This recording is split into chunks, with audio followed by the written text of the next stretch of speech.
This episode brought to you by the following patrons: Heather, Min, Jason, Madeline, Laura, Jeremy with the laser eyes, Allie, Kristen, and Tia. But because it's that special time of the month, we get to shout out our You Can Get It level sponsors, and they are Ghislaine, Vanessa, Heather, Kathy, Nikki, Knitting Menace, Spooky Lime Pie, Renee, Grace, Dr. Voorhees, MD, Amelia, Aaron, Irene, Naomi, Bex, Laura Lubu, Cameron, Kaylee, Unintentionally Badass, aka Jennifer, and Isaac. And all the patrons want you to know you're loved, you're listened to, and you're a valuable member of this awesome Horror Virgin community. And if you want to hang out with us, do so in the Facebook group, Discord server, or subreddit, where we'll be hanging out daily. Paige, I know the Super Bowl is today, but I just hope both teams have a great time with their football party. Yeah! In the middle of our Bad Bunny and Green Day concert. Have a good time, guys! I can't wait to watch it later on YouTube if it's any good. There you go. I'll tell you. Are you going to play Ghost of Yote all day instead? No, I've already beaten that. Natalie and I are going to go out and do some stuff and then grab lunch. Love that. Or I guess an early dinner probably, because we'll be recording until way after lunch. Yeah, I mean, hopefully not way after lunch. This movie is not even This 90 movie minutes is 80 minutes long and full of offensive shit, so it probably won't be way after lunch. You're right. There's also no story at all. Paige, what do you mean there's no story? It literally steals from 30 other movies. It steals comments from them, but no plot points. Thank you for tuning into Horror Virgin. I'm Paige. And I'm your Horror Virgin Todd, which means I don't like scary movies, but you guys sometimes make me watch them. But this week you didn't, because the listeners made us watch Scary Movie 2. So Paige, was this the first time you had seen Scary Movie 2? It actually was. I thought for sure I'd seen this one because I have seen other scary movies down the line or whatever. And I must have just full missed this one. I had never seen it. Same. I had full missed this one and the entire franchise, honestly. Sure. Well, and here's the thing too, because we've been doing this podcast for a long ass time, and we're only just now getting to 2 because we only just did 1. Was it a year ago? It couldn't have. Maybe. No, I think it was only 6 months ago. I'm pretty sure it was a year ago. I mean, I have no idea though. So the listeners will have to fact check us on that. Who knows? We did the other one recently enough that you'd be surprised that we have only gotten to 2 in the tenure of this podcast. But I also feel like we couldn't really start getting into these until you had watched enough horror movies to recognize all of the things they're referencing. But then in this movie, we get to a point where they're no longer just referencing horror movies. Now they're what was happening in the world at the time, which is kind of fascinating. It doesn't make it good, but it is fascinating. I feel like I'm watching a time capsule that if I was watching this in 2001, I might have laughed a lot more than I did today. Sure. It's hard to explain. It locks the movie in a time and place that's almost inaccessible now because I can't remember. Yes. I guess I was I guess I remember that Vitamin C song. Okay. Those things I remembered, and the mystical song at the beginning. I was dying. On. That was great. So sometimes it does land because I still remember, right? Right. But some of the stuff I was oh, I guess I remember that kind of. Well, it's like when they do the cut to the Florida Dade County ballots. I'm oh shit, was that when this was happening? 100% I remember the Brooks Brothers riot. Yes, 100%. Right. That was the first time the Republicans tried to steal an election successfully. Right. Yeah.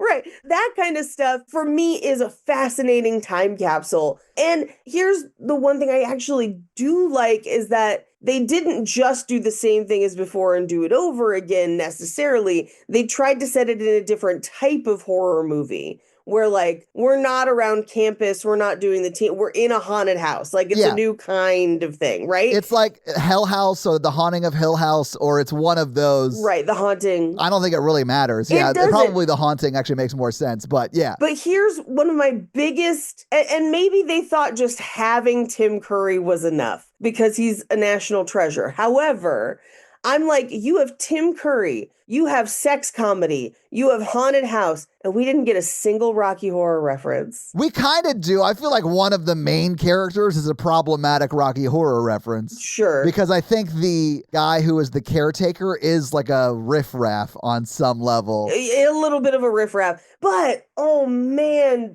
at one point in my notes, I just wrote, how much of this movie is Chris Elliott being gross with food. Too much of it. And it's like 15 minutes of an 80-minute film. It's so much. Yeah. So much of it. And I know that was like a thing of the time too, because like that's what he did and what he was cast in movies to do all the time at this time. And so like it is another one of those kind of time capsule-y things about this movie. It's interesting. My favorite part of it though, once I realized it was happening, correct me if I'm wrong. No. Everyone but Anna Faris died in the last movie, right? Paige, how do you expect me to remember that? By the way, I did look it up. We did the original movie a year ago in February. Of course we did. A year ago. All right. We got to do them more quicker for the rest. Do we? I don't know. But they all died in the last movie. And then in this movie, they're all just alive again. Yeah. Same characters, same names. And they all survive again. They all survive again. But, well, they didn't survive again in the last one, but they're just here now being like, man, wasn't high school weird? Well, no, I mean, in this one, they survive again. Yes, but like, they should all be dead. Look, we watched them all die, and they're just like, back from break. And that cracked me up. Because I know the people writing this movie know that, right? Like, it was definitely intentional for them to be like, Yeah. Look who's back, with no explanation. Hilarious. It was very funny. I mean, I kind of have mixed emotions watching this movie because it's like really problematic in sections. Oh, yeah. I mean, I hate that I still laughed when he said, take my strong hand. Like, I hated it. And I laughed out loud. I was like, oh my God, this movie is over the top. Although this movie is the second movie we've done on the podcast where a bird explodes. And I thought that was cool. I mean, in this movie, the bird explodes all over the wall because it ate something funky. Intestinally, yes. Yeah, in Nightmare 2, he just explodes, which I do think would have been more appropriate for this bird too. I would have loved, in my notes, the second they introduced that bird, I was like, that bird better explode. They're not brave enough. They're not brave like Nightmare 2. They weren't brave like Nightmare 2. I do want to say, just like Tiptoes, Oh, God. except a different actor. Oh my God. David Cross in the role of a lifetime, right? Oh my God. Like, and I love me some David Cross, Me man. I'm too. Mr. Show to the core. Yeah. Well, and this is the tough part because like I do think David Cross was trying to play this a very certain way that was not only punching down, and it fails. It fails. But the idea that character's main character like flaw, if you want to think of it, is that they just refuse to accept help. yeah, they're just independent. That's their problem in the movie. Is there like that? And like just refuses Yeah. to. And like the way that comes up a few times, you're like, okay, you did set that up. And like, okay. Paige, if you're so independent, you won't let anybody else go down on you. You're too independent. You know what I'm saying? Like that's where I'm like, too much. I gotta give him this one. Yeah. If you want to climb the stairs and drag your wheelchair up the stairs, fine. But don't also Right. give yourself a blowjob, like when someone's willing. Can I tell you that, because something this movie starts doing that the last one kind of does, but not in the same way, because the last one really is playing on a number of movies that are very similar. And so like, it's a lot easier for them to have a story and plug pieces in from all those movies that fit, right? Yeah. This one, they really are kind of building the ship as they sail it in a way of like, they're like haunted house, but then they don't stick to haunted house movies. No. They are just kind of referencing other movies at the time. I do kind of feel like most different characters are in their own parody. Like, Yes. Anna Faris is in What Lies Beneath. We did that movie too. Anna Faris is in both What Lies Beneath and Vertigo.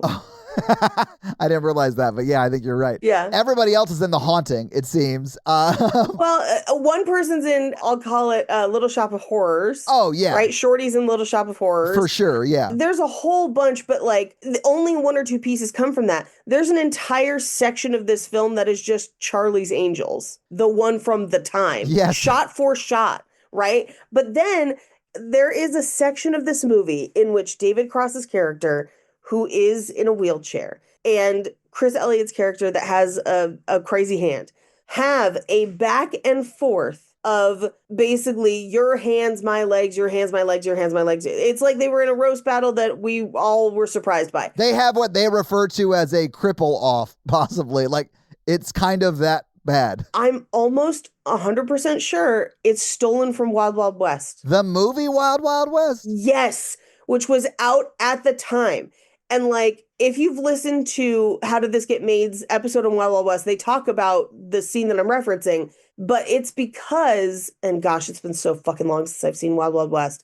It is because the villain in Wild Wild West has some sort of, I want to say wheelchair crutches something, versus Will Smith, where it's like a black man versus someone who has a disability. And they have a back and forth like that, as if that's their thing. It's wild. Great. It's been referenced a bunch of times on other places. Great. I just haven't seen Wild Wild West recently to remember exactly. I'm not sure I've ever seen it. Yeah. I Googled, I was like, when was Wild Wild West out? And I'm almost sure that that is part of why they put this in here. Maybe. I can check. I mean, the movie came out in 1999. This movie came out in 2001. So yeah, maybe. I think so. There's a lot of things like that where they're like referencing a movie that's not a horror movie. Like Dude, Where's My Car? Like Dude, Where's My Car? Or Titanic, kind of. Yeah, definitely Titanic. Where I'm literally sitting here, I'm like, did that come out before this?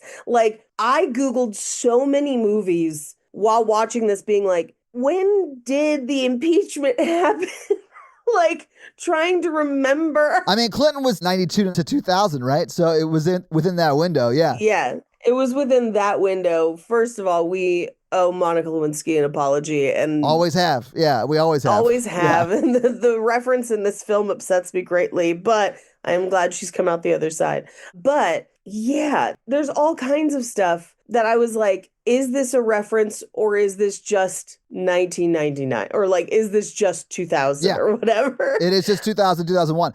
Fortunately, this was shot before the attacks in 2001 because they definitely would have made a joke about that. Like that's like the kind of movie this is. I bet there's one in the third. I would assume because these come pretty rapid fire, one after the other, where they made like one a year for like 3 or 4 years. Yeah, they were young at the time. They could go back to back like that, just knock them out. You know, no refractory period. Yeah, exactly. Yeah, yeah. I did think it was wild that Anna Faris is such a bad singer that Vitamin C had to like talk through her radio and ask her to stop. It's my favorite thing about Anna Faris, no lie, because it's the same thing in Just Friends where she's just like, which one of you jokesters changed the key on me? Yeah. Forgiveness. Also, ma'am, you may know what a key is, but you can't stay within it. Like, no. I love that she, as an actress, like in a person, knows she can't sing, but like will lean into it. I love she it. will lean into it on film. And I love actors who are like fine to look silly and stupid on film. Like, that's great. Yes. I had a conversation with my dad yesterday because I had sent him,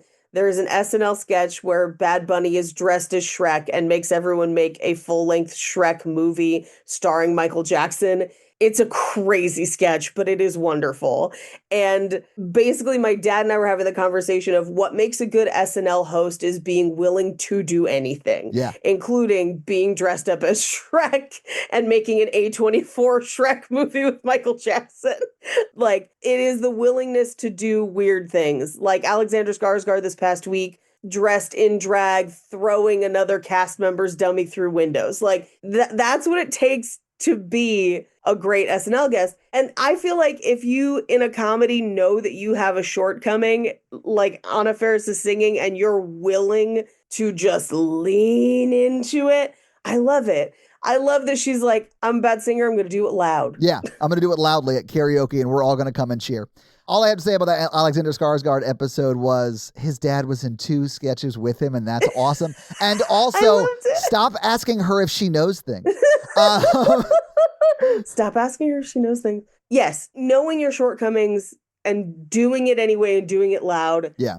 Always great. Always wonderful. And Anna Faris, I feel like in multiple movies, I've seen her just bad sing as loud as possible. Give it 150%. And I love it. Yeah, I love it same. every time she does it. That black cat that was mad at Anna Faris for taking what I'm assuming is maybe she'd be eating like Flaming Hot Cheetos or something, because those Sure. dukes in that litter box were literally steaming. Yeah. Was that just supposed to be Salem? Like, is that just Salem from Sabrina the Teenage Witch, Right. which was on TV at the time? It was. I kind of think so. Like, I think it's the same, like, puppet, more or less. Yes, yeah. Well, it looks like Salem, Yes. essentially. Like, and here's the thing. Again, that was on TV at the time. I would not put it past them to have like, can we borrow it? Or whatever to like. Yeah, that cactor was around, right? Right. But the reason it rang Salem to me is because like when he flips her off, there's a famous gif from the time of Salem filing his claws. Yes. That like is one of the few things that shows up from Sabrina the Teenage Witch all the time.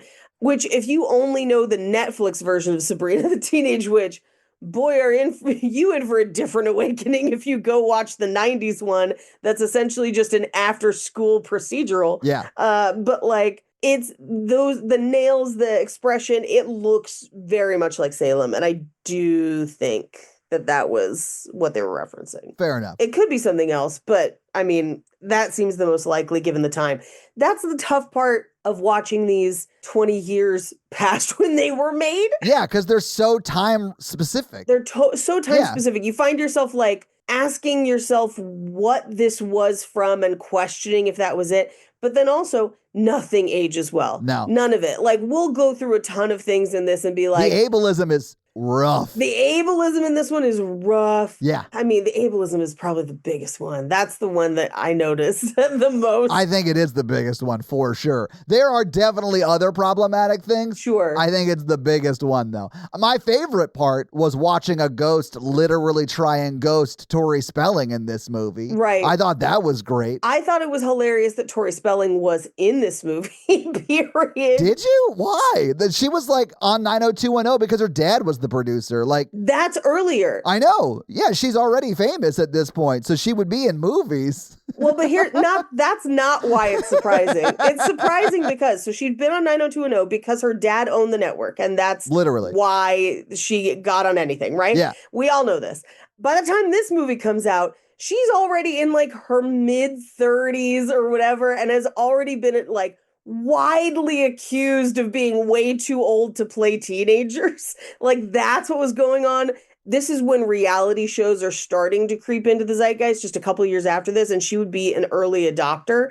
And so I just think it's particularly funny again in this movie that she, way past teen years, is like, I'm 19 again. Like, when she's like jogging up with them in the movie, I was like, is that fucking Tori Spelling? Oh, all right. She's like, slow down. I can't run as fast ever since I had my second kid. Right. Like, what? 100%. You're supposed to be playing 19. Yes, yeah. Well, but that's everyone in the, like, Shawn Wayans looks fully 35 and great in this movie, but like is playing a college student. Yeah. There's also, we meet a college student that famously, literally within a year or two of this movie, would go on to be in a movie that most of y'all, and I know the podcast when they covered it hated, but is weirdly one of my college comfort horror movies, Cabin Fever. And then we abandon him after that one scene and never see him again. I don't really remember Cabin Fever all that much. It's the one with the flesh-eating disease where she like shaves. Hated it. I remember that. Hated it so much. That one guy accidentally swallows a harmonica and it gets stuck in his throat. Yeah, okay, so a broken clock can be right twice a day, and that was definitely one of the bits that, hit for me. It sounded like like that time I like patted a kid on the back too hard in the outside store section of a Cracker Barrel. Paige, maybe we should just get through this movie scene by scene. Oh, by the way, before we do this, I'm so sorry to break in here while I'm trying to transition us. But Paige. Yes. Tori Spelling was actually 28 when she filmed, maybe 27, 28 when she filmed this. Okay. The oldest person in the cast was Tim Curry. Sure. Closely followed by James Woods. They were 55 and 54 respectively. God, how is James Woods still alive? You mean today? Yeah. I don't know, just hate. I think spite? Just hate in his heart, maybe. Anyway, yeah. I like how we just had a serious conversation about how we think he's still surviving. That's amazing. What kind of deal did he make with the devil? I don't know. Ugh. But then everyone else, is she the oldest? I mean, Chris Elliott is... Chris Elliott's early 40s. He's like 40, 41. Okay. Most of the teens are in their 20s. Okay. Except for Ray, or Sean Wayans is 30 when he filmed this, 30, 31. Yeah, okay. Marlon was 28. Tori Spelling was 27, 28. Okay. Anna Faris, 24. Regina Hall was 30. So yeah, okay. They're all around the same age, which is 10 years too old to actually be teens. But that's not uncommon. Like, that's very common. Yeah. No, that's super normal. I just think, like, now hearing all the ages, like, oh, Tori Spelling fit right in.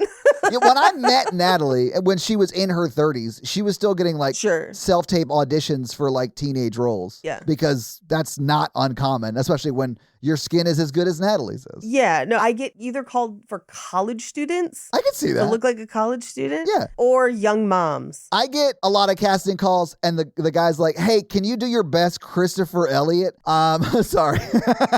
Paige, if you weren't drinking. I had to finish it so I didn't spit it out into the microphone. Yeah. Which hand is your strong hand? I would say the left. Yeah. The first indication that we're in for a rough ride is that this is a Miramax movie. Yeah, famously. Which means one of its executive producers is whomst? Harvey Weinstein. Yeah, so there's like a reason, at least for him, that Rose McGowan's not in this movie. Yes. Honestly, that Rose McGowan is played by the other girl from 90210. Kathleen Robinson, I think, is the other girl from 90210. Yes, and like, I couldn't figure out why she was there, but you are absolutely because right. Rose McGowan was blackballed. 100%. Yeah. Now that you're mentioning it, I'm like, I just hope Rose was safely away from this man. Same. But that is absolutely why that girl is there, because she has no other purpose in the film, really. She's walking around with those airbags the whole time. It's insane. When that happened, Paige, I laughed out loud. I hated that I laughed out loud, but I laughed. I rewound it and showed it to Natalie. I was like, you got to see this, babe. Well, we'll talk about it more when we get there. I think for me, it was twofold, because it looked so bad and it's such a dumb idea.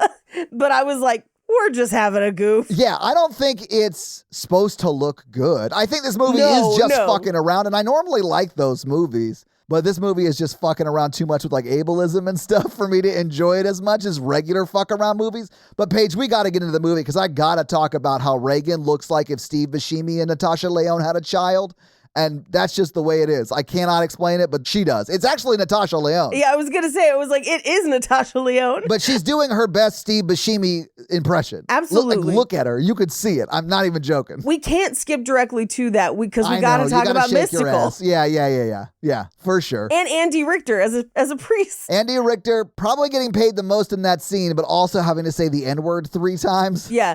We open on a mansion that says Hell House. And I believe it's a mansion that looks very much like the Omen house. Yeah. But they are going to play it like it's Exorcist. But we show up, everyone's singing around the piano, much like the house party in The Exorcist, except they start playing the piano version of Mystical's Shake It Ass, which, again, I was like, oh, this song had us in a chokehold at the time. And most people... If you are unfamiliar with Mystical, that's because very soon after this song was a hit, he served multiple years in prison on, I believe, assault charges. Okay. Rough. But it is the shake ass. Watch yourself. Shake ass. Show me what you're working with. Yeah. Classic. There's a great reel now of a little ginger kid just like absolutely working into that song. And it is real fun. But Andy Richter accompanying on the piano, and the woman who plays the mom has been in other horror movies, and I could not place her. Her name is Veronica Cartwright. Yes. She was Lambert in Aliens. That's what I know her from. Yes, that's what it is. Lambert. She was also in The Birds. She was in The Witches of Eastwick, The Invasion of the Body Snatchers. So, sorry, I just looked her up on IMDb. She's been in a bunch of stuff.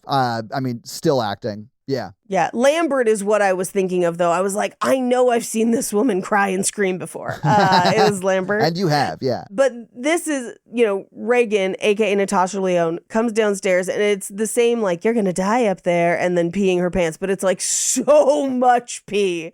So much pee. And the second she started peeing, I was like, it's just going to be way too much pee. Wait. And then it goes on and on and on. But the part I was not ready for was for them to be like, oh my God, is she okay? And for her mom to be like, yeah, don't worry about it. And then rub her face in it like a dog. And then hit her with a rolled up newspaper. Yeah.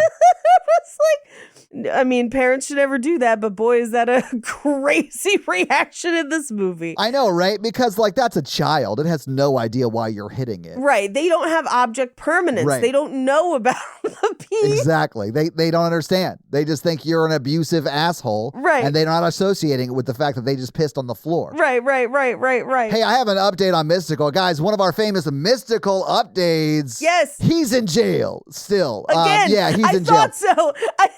I thought he went back, unfortunately. He went to jail in 2003. In fact, was in jail from 2003 to 2010 for a felony sex crime case that involved his hairstylist. Yep. So he was in jail for a little over 6 years, I believe. And then went back in 2012 for a probation violation, and then was in jail for 18 months pre-trial, and is currently in jail for, let's just say, it's first-degree rape in this case, but another domestic abuse, battery, kind of strangulation case. Oof. So, yeah.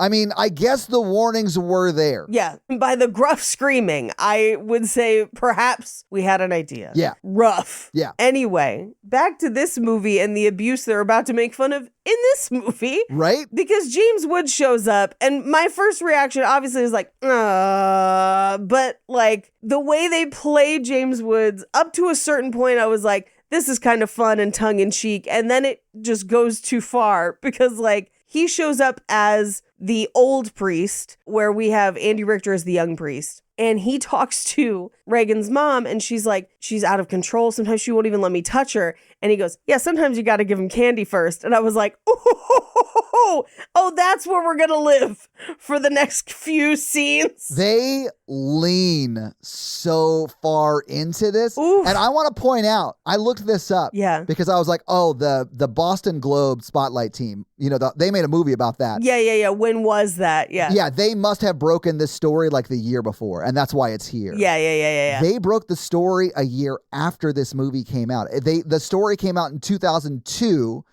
Listen, it was a story way before then. Like, people had been making accusations way before then. Yes. But the Boston Globe sort of blew the lid off the whole thing. So I'm not saying the abuse didn't happen until this year. It was happening forever. I mean, there were episodes of Law and Order before. Yes, 100%. Yeah. But this movie kind of predates the story, making it go like a nationwide news story and all the backlash that happened because of it. Yeah. That's interesting. Because they lean in so hard. It's like the story came out while they were filming it. And they were like, what if we just had him like get on top of her and start humping her? Like, oh, jeez. But that happens, Paige. Don't I know, look at me like I made that. I hated it. Because even though you're early on that story, that's never a funny angle to take on this. Yeah. It doesn't matter. It's not one of those things that aged badly. No. It was bad at the time. It's still humping down. You know what I'm saying? Like, Don't skip to it though, because there's like 2 scenes before that happens. No, I know.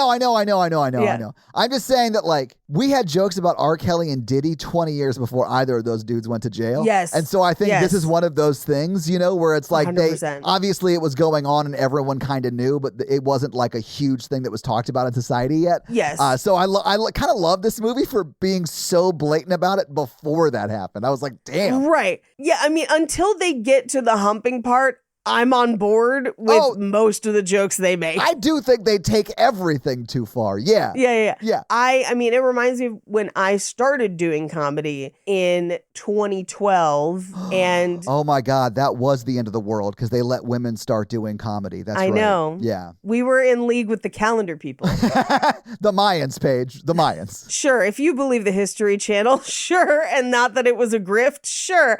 But someone pulled me aside very early into my comedy career and warned me to never be alone with Louis C.K. And that article didn't come out for like another 5 years. Yeah. And it was one of those things that was just well known around women who did comedy.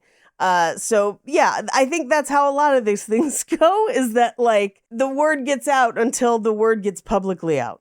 Listen, when you were in Catholic girls' school, they were like, don't be around Father CK. Yeah, don't let him lock the door. I mean, it's not your responsibility to stop him from doing stuff. He shouldn't be doing stuff, but like, whatever. Anyway, I do want to make sure that we don't skip too far ahead, because there is a great reference where James Woods goes and it sounds like he's, giving the last rites and there's flies, and it turns out he's just having a rough poop. Jesus. But when he's like, does it, he goes, oh, those enchiladas. And I was like, oh, Friday the 13th part 5. Like, yeah. This movie does have a poop joke and a piss joke in the first 20 seconds of the movie. That just sets you up for what you're in for the rest of the movie. Yes. Is a lot of that. Yep. Basically. Yeah. But I do love they come into Reagan's room and she does the head turnaround thing. And I kind of love that James Woods' character goes, oh, fuck this. And just goes to leave, because that's what most people would do. Yeah, that's what I would have done. I love natural reactions in horror movies. But Andy Richter's like, no, hey, come here. And she's like yelling, and he tosses a breath mint into her mouth. Yeah. Love that. Very funny. In the cold room, Andy Richter kisses across, his lip gets stuck. All of this is totally hitting for me. I'm loving it. I gotta know what their split pea soup budget was for the vomit, though, because they all throw up all over each other. Everywhere. Now, here's the thing. Tell me the thing. Because I'm curious what your limit is on the priest jokes, where your line is. Because at a certain point, she's doing the tongue thing because it's the Exorcist, and he does it back and winks at her, and that cracked me up, even though it is dark. Yeah. That's my line. Yeah. That's where it stops, because at that point, the next shot, he's on her, and they have to pull her off, which is rough. Yeah, he's like humping her. It's bad. It's real bad. But if we had stopped at the winking, I would have been like, what a fantastic Exorcist. Send up just these scenes. And honestly, I feel like this sequence, the Exorcist sequence, aside from the humping, is the best parody in this film. Sorry, I wasn't expecting to have to give an award for best parody just because this movie is insane. But yeah, I do think this is probably the best one. Yeah. Yeah, where it's we have clear motivations for characters, but clear references, and it is a lot of pea soup. The rest of the movie just feels like SNL sketches making fun of popular movies at the time. Yes, yeah. Which is kind of what movies like this become. They're almost not at all connected. Yeah, and there's not really a story. The little bits of story they try to put in don't really connect, don't really work together. But this scene, up until the humping, is like all the parodies are on theme. Yeah. It makes sense within the story, and it is shot well, acted well, all of it.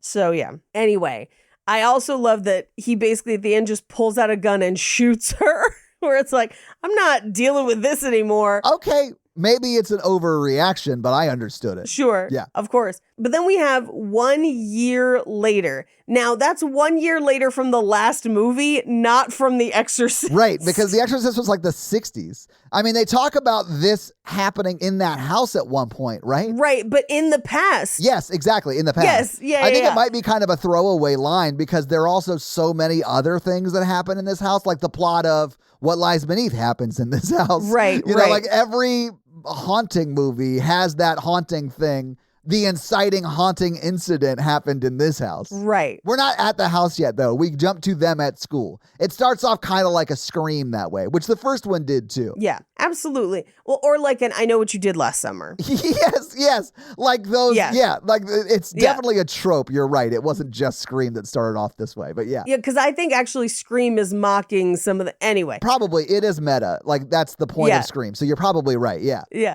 But they are now in college and it's on like orientation day. And I tried to write down as many of the banners behind them as I could.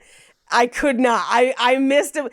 But like they're all kind of a twist on like a common like orientation day thing. One of them is like a register to vote. One of them it's great. The register to vote one has the donkey fucking the elephant, and I loved that. And it just says count this register to vote because again, as we will learn when we have the other voting joke later, this was while they were dealing with the fallout of the 2000 election. So, like, Yeah. that's a big deal. Yeah. It's also really funny to me that, like, of course the elephant would be the bottom, right? Right. Anyone on Grindr that lives in a city like that has a Republican convention knows that elephants are bottoms. You know what I'm saying? Plus logistics. I'm just, sometimes you got to factor that in. I don't know. I think it would be easier for the elephant to mount a donkey, seeing as it's like twice its height. Yeah, but it would probably crush the donkey. To death. Yeah. Which isn't that a good metaphor for like reality? Anyway, let's move on. Anyway, there's also the Gay Phi A is the sorority behind them. I didn't see that one. That's funny. All of them are pretty fun. It should be a fraternity, like if it's that. The only reason I said sorority is because it was pink. So it absolutely may have been a fraternity, and I could not read the rest of the banner.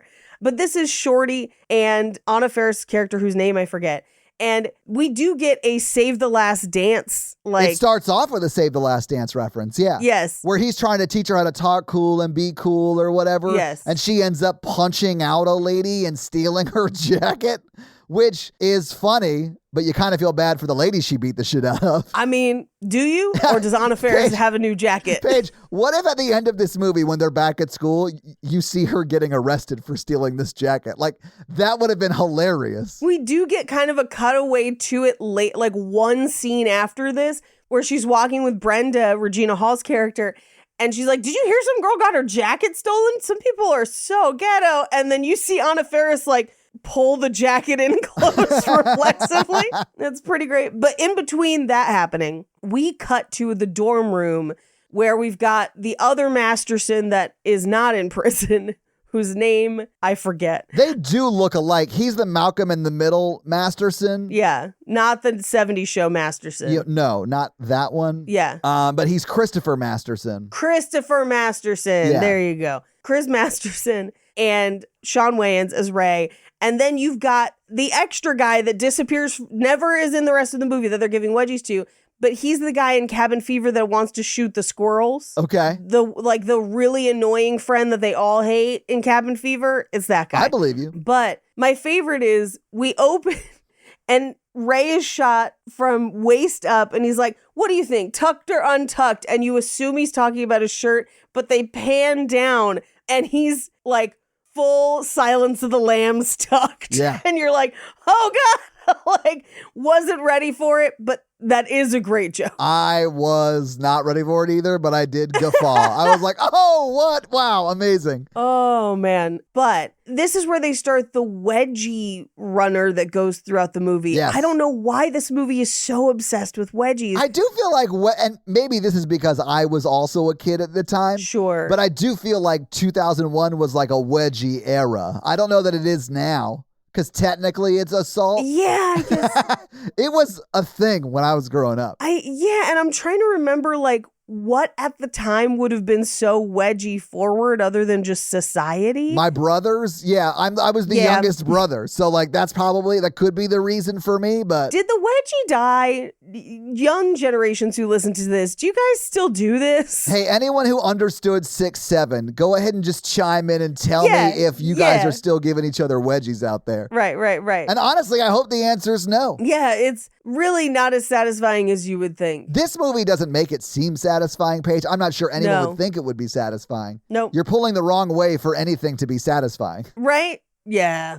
But we cut to the girls walking to class. This is where we get the like, somebody stole that girl's jacket. She's kind of like, but this is also where we meet Tori Spelling and the other girl from 90210.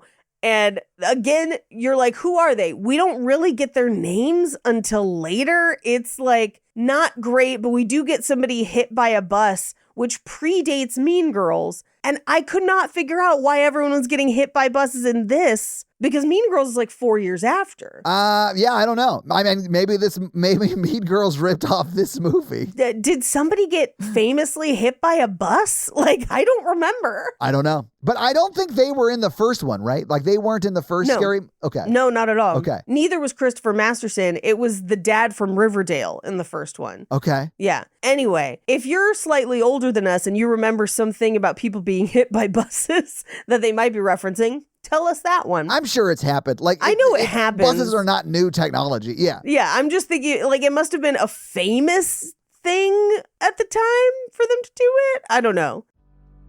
If you've ever felt like you're living in a horror movie, juggling all the care your aging parent needs, you're not alone. It's a strange shift when the person who raised you now needs a hand. Care.com can help with many needs, from finding background-checked in-home senior caregivers for companionship or dementia care, to browsing senior living communities and reading real reviews. You can even schedule a tour. If you're not sure what's best, Senior Care Advisors, who are all master's-level social workers, can help you build a plan that fits your family. With Care.com, you don't have to do it all yourself. Whether you need full-time, part-time, or just occasional help, you can find support that fits your life. For a limited time, use the code POD20 for 20% off your initial Care.com subscription. That's POD20, all one word, good for 20% off. Start your senior care search today. Anyway, we cut to Tim Curry, which at this point I got excited because this is Muppet Treasure Island era Tim Curry. Right? Yeah. / Congo era Tim Curry. Stop eating my sesame cake, Paige. Yes. I did think at one point we might get like a Clue level like runaround with Tim Curry, and I was a little disappointed we didn't. Because this movie is all over the place, and it could use an explainer scene like that. And if we could just get him running around explaining everything, would have loved. I also wondered if at some point later in the house, because we had David Cross in the wheelchair, if we were going to get a Dr. Scott, Rocky Dr. Scott, and we did not. Yeah. I am really disappointed at how little Rocky Horror they have in this, aside from Chris Elliott's character. If they had just had a reveal of David Cross had been wearing fishnets. Fishnets, yes. The whole time, and we didn't realize because he had a blanket over it, I would have lost my mind. Yeah, lost your mind. Or, something about like, hey, professor, what are you studying? Like, they go to his lab. Like, yeah. If he had just snapped a glove, like, there's so many small things you could have done to integrate that as an additional reference. It's Tim Curry. That's what he's fucking famous for. Like, I know he's famous for a million other things, but like, you're in a haunted house. Yeah. Like, that's the thing. Anyway, the professor's looking at all of their files of like, hey, we have them for an experiment at this house where we think there's poltergeist activity and we think they might be able to bring the ghost out and we can observe them. Or at least that's the very loose web that they're maybe weaving. That is what it is. Yeah. It kind of felt a little 13 ghosty to me. Oh, yeah, that's probably it. Where they're like fooling people into going to the house or whatever. Right. Although they're going with them to document it. Like they're setting up a lab at the house too, which so does every paranormal sort of TV show that you watch, like. Which again, Rocky Horror has. Yeah. Like, so it's another place that they could have and didn't. But this is also where we meet David Cross, his assistant, Dwight, who is in a wheelchair, which we do have an issue of like, obviously David Cross himself does not use a wheelchair. Right. As a comedian and actor. But hey, you've got one thing there, like that's not great. But what's really not great is that every joke David Cross has, with the exception of some of the ones where he's sucking himself off, are at the expense of his legs not working. Right. And him struggling to navigate parts of the house and parts of the lab and parts of the office that are not easily accessible and refusing help because of a pride thing. It's not great. It's not. It's real rough. Yeah. It's not good. Is it kind of funny after the fact when he does finally ask for help? And that's his arc, is that he has learned to ask for help, and then the ways that shows up? Kind of funny? Yes.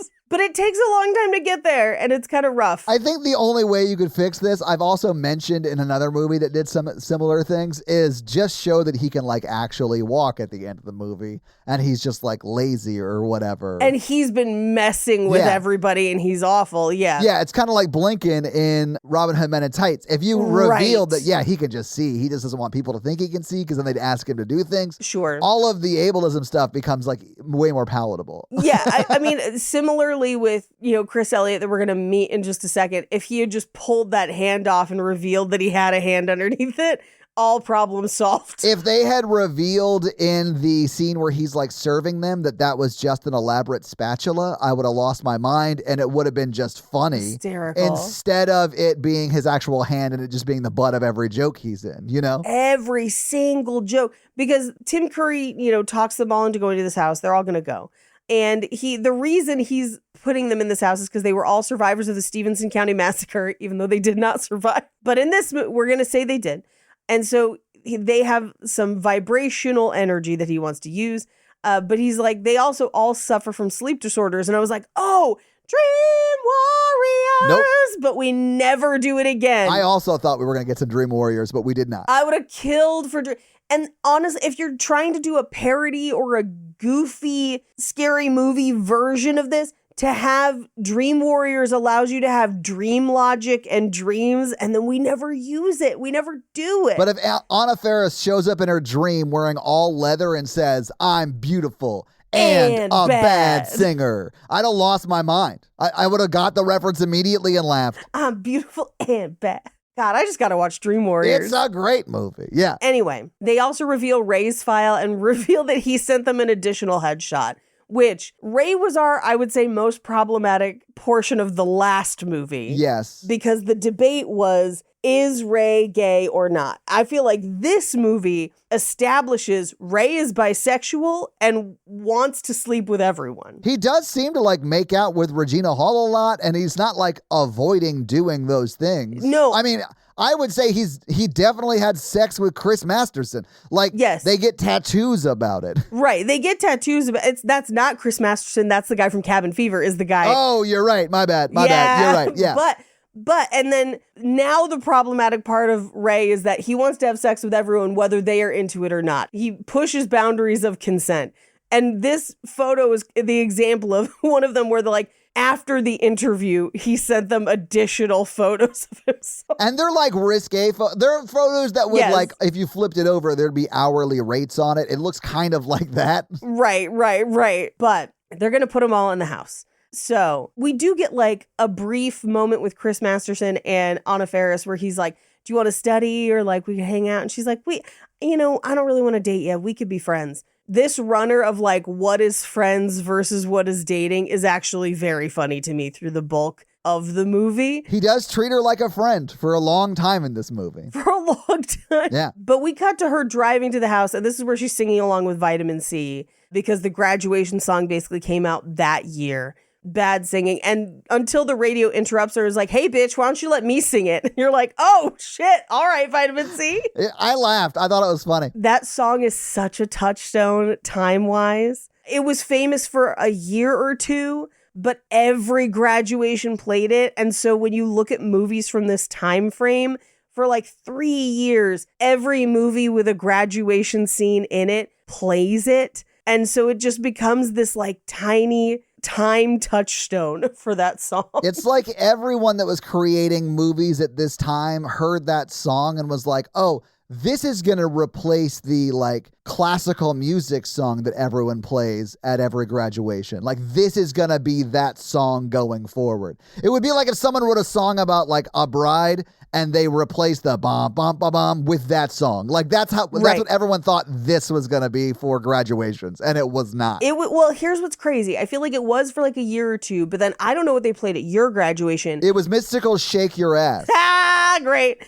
At our graduation, and this could be because Bay Area, for many years, the graduation song was Good Riddance by Green Day. Oh, yeah. I mean, that was a very popular one, too. Yeah. Yeah. I don't know what y'all are playing today when you graduate. Whatever Zoom will let you agree to play over audio, maybe? Yeah, it certainly isn't going to be Billy singing about how the punk community can go fuck themselves, which is what they were playing at our graduation speech. It's something unpredictable, and in the end it's right. I hope you have the time of your life. And people are just like crying like, I hope you go to college and have the time of your life. And you're like, that's not what this song is about at all. Not at all. Anyway, I do love that she like looks at the map and there's a giant skull in the middle of it. And she's like, that's where we're going. Yes, it is where you're going. She gets there. It looks like the Omen house. She walks in. The door knocker is a giant pair of balls, which, okay, this is a reference. God, this is so fucking weird. To conservative trucks? No,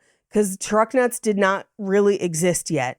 But the guy who owned Penthouse, his last name is Guccione. I don't remember his first name. He famously had his balls cast in bronze as a necklace that he would wear around. And it was like a story.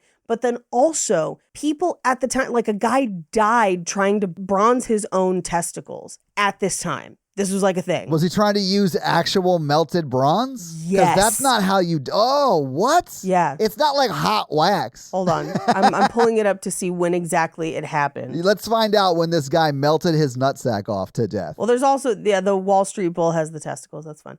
I remember that news story, oddly enough. Paige, of course you would. And not you. I mean, I would have if I'd seen that story. Like, Yeah. that would have stuck with me.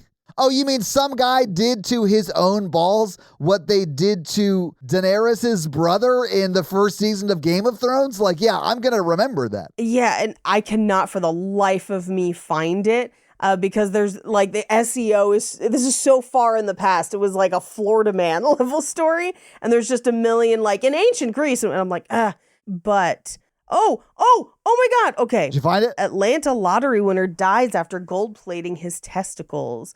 Oh, this is fake news according to Snopes. Thank God. Oddly enough, thank God. Anyway, so that is fake. But where's the necklace guy? Apparently a bunch of people make cock and ball necklaces now, but at the time it was mostly the penthouse dude, and there was like a whole article about it. Anyway, just so you know, if you hear stories about a dude gold plating his testicles and dying that way, fake news. Thank God. Thank God. Anyway, I'm pretty sure that's what they were referencing with the door knocker. I do love when she knocks on the door. You hear a guy who's like, oh, like he's getting hit in the nuts. It's very funny. But she walks in and there's nothing there but a bird. And I was like, please let the bird explode. Not in the way that you think. But who should show up but Chris Elliott doing his best riffraff and creepy immediately. Yeah. But the instant joke runner is he has a misshapen hand that he calls his strong hand, and like spills her bag, and he's like sniffing her panties and putting her toothbrush in his mouth, and it's rough. It's just kind of gross. But then as they walk through the hallway, he's like, this is Mother Kane, this is Hugh Kane, this is of course Big Daddy Kane. Yeah. Famous at the time. Yeah. Very fun little throwaway joke. And the toys all have a mind of their own because Toy Story was new at the time. It was like brand new. Yep. And as she walks past, the clown doll, very much in Robert the Doll fashion, slaps her butt. Yes. And we learn that she's staying in the wife's room, and then Tori Spelling, I think, is staying in the mistress's room. But the wife, Caroline, he basically is like, oh my God, you look just like her. Like, that's crazy. But she used to like host dignitaries, and this is when she goes through the dresses in the closet and, of course, finds a blue dress with a stain on it, which, again, is a joke of the time, but still unfortunate and gross. Yeah. But we meet the cat. The cat doesn't super like her, but Chris Elliott leaves. We cut to the lab where Tim Curry and David Cross are like, great, everything's rigged up. We've got cameras everywhere. We've got medical supplies, blood storage. But then Tim Curry's like, so with the cameras, if the girls are taking a shower and I want to take a close-up look, where would I do that? And David Cross goes, oh, just this button here. And it like zooms in on the shower. There's already there's already a camera in the bathroom that covers the toilet and the shower. But if you hit this button, it zooms in just on the shower. And just on the faucet specifically, which kind of... Yeah, I don't know why they would be right by the faucet, but that's where it is. Yeah. Todd, allow me to fill you in on some things people do with faucets. No, I figured that was the purpose, but... Yeah, that was definitely why. Anyway, David Cross is like, I'm going to go change in my jogging suit and I'll be back. And this is where he and Chris Elliott have the like, essentially... The roast battle. Yeah. In the middle of the movie. And I do love that while that's happening, they cut away, they're leaving. We cut back upstairs to the entry where Shorty has arrived and is talking to the bird with Dwight, David Cross, because he is now... taken his leave of the lab. Yeah. And the bird is insulting him. They're going to get in a fight. And I love that he just goes, hold my tooth, and hands it. He takes that tooth out later and puts it under his pillow. I thought it was adorable. Hysterical. I think I told you I have a friend who has a tooth they can take in and out. And one time that person got very drunk and high on shrooms at the same time. And I just was like, hey, as your friend, I need to ask if you know where your tooth is. And they were like, it's in my pocket, bitch. And I was like, all right, great. As long as you have it, it's fine. Just looking out for your dental investments. Then they leaned in and they were like, I swallowed it. I swallowed it. But we cut to them all having dinner. Everyone has arrived. They're having dinner. The very, very pretty girl from 90210 walks in. Everyone goes to offer her a seat, including the wheelchair. Yeah. And they basically lay out the gambit of like, this is the house from The Exorcist. Here's, we've got dinner coming, but we're just kind of going to examine the phenomenon that happens while you're here. But then Chris Elliott comes in with dinner, and this scene goes on so long. Yes, it does. But it's mainly just Chris Elliott building up to, and you might say foreplaying up to having sex with that turkey he just made. Yeah, or cunnilingus-ing a turkey. Well, that's part of the foreplay page, yeah. But he eventually does have sex with this turkey. They show it. Yeah, He's just like getting all up in its gobble. The turkey, but then also the mashed potato, like everything. And this is when I had in my notes, how much of this movie is just Chris Elliott being gross? And the answer is almost 20 minutes out of 80 minutes. Yeah, it's a lot. A good 33.33%. Yep. And this scene is about 15 of those minutes. It's a lot. It's gross. But we cut to after dinner, everyone's kind of walking around at night. We see the little kitty running around the grounds. But as they're all walking, a basketball rolls down the stairs on its own. And then we get an interlude that if you did not live through this time, makes no sense to you. Because it is a commercial. Like there was a commercial at the time with the dribbling and the squeaky shoes and the spotlight and they exactly do the commercial to death. I mean, it is also Stomp. It's just like it is also when a little Stomp bit of was Stomp. big in society, they did this commercial because of Stomp. And this is referencing the commercial specifically. Right. Because Stomp itself also would have had the buckets and the trash cans and whatever. It was all of it. But the commercial was just basketball because I believe the commercial is for shoes. It is. Yeah. It 100% is. I remember it. But it's Stomp doing the commercial. They're doing a basketball jam doing Nike commercial or something. I don't know. Yeah, but that's what they're that. referencing here. I laughed. I was like, I remember this. I had forgotten this commercial existed until watching this movie. And I was like, oh my God, that's right. They used to play all the time. That's the kind of stuff that's lost to the 20 years ether between then and now. Yeah. But after they do the commercial, they all break. Cindy goes to the music room. And this is where she and Chris are kind of are we friends? Are we not? Because he keeps instead of hey, friend, and punching her in the shoulder he would a guy friend. Like you would a buddy. Yeah. Right. And she's like, hey, and punches her basically through a table. And she's like, hey, you gotta be more gentle with me. I want to be, and here's what I want out of a friend. I want to sit and talk about our feelings. His logic here, though I don't love how they're talking about it, where he says, that sounds gay. And she's like, but I'm a girl. And he's like, you're right. Let's do that. Yeah. Because that's what would make it not. Again, men should be able to talk about their feelings with their friends. Get into it. That'd be great. But the idea that he's like, oh yeah, but you're a girl, so it's fine, is bonkers. Yeah. Anyway, so they then, as they're walking through the house, we cut to it just a few minutes later. And he's like, so this girl's licking my nuts. And she's like, this is not the talking I wanted. But they find bloody footprints to a bookcase that then opened. Yes. And then this is the secret room where we have the portrait that looks like Anna Faris, very Carlotta coded, if we're thinking about it, Hitchcock. But I do love that everyone who sees the picture of the wife in comparison to Anna Faris is like, yeah, but you have more split ends and your skin's not as great. They immediately nag her of I could kind of see it if you weren't so ugly, which is brutal, but kind of a hilarious runner. Yeah. But they find a chest, but even though they get bad vibes, they're like, grab the chest and let's go. And so he grabs her boobs first and she's like, no, that chest. We will find out that chest contains that lady's diary. Yeah. Where does she get the key to this chest? She just has it. And I thought that was so funny later. Yeah, it never revealed. Maybe it was on the table. This movie does not care. No. It doesn't care. But we cut to Tori Spelling asleep. A ghost comes in and pulls the sheets down, revealing her fucked up feet. Yeah. Todd, did this make you feel any kind of way because of your fucked up feet? I don't know why that's a thing. But yeah, it is a thing on this podcast. I do feel like she could climb a tree with those feet. I'm not going to lie. So yeah, we definitely come from the same feet family, the Spellings and the Schlossers for sure. Yep. Yeah. Because I wouldn't say, like, her feet aren't hairy like mine. Right. But they definitely seem like they're in the same family of feet. Yes. It's all that Neanderthal in me. Yeah. I don't even think I'm joking. I don't think you are either. So essentially what happens is the ghost starts to, assault her because it didn't ask for consent, although she does seem to eventually give consent at one point where she's excited about it. Yeah, she seems into it. Like, almost immediately, kind of, because she wakes up with a ghost dick in her mouth, kind of. Yes. Well, because he looked at her panties and it said Wednesday and the calendar said Friday. Right. So he was like, definitely hasn't showered in 2 days, so... Yes. It doesn't seem to be a problem when he gets her on that ceiling, though. Right. Okay, this is a reference to a 1999 news story. Oh, where someone had sex with a ghost? Lucy Liu claimed to have had sex with a ghost. Wait.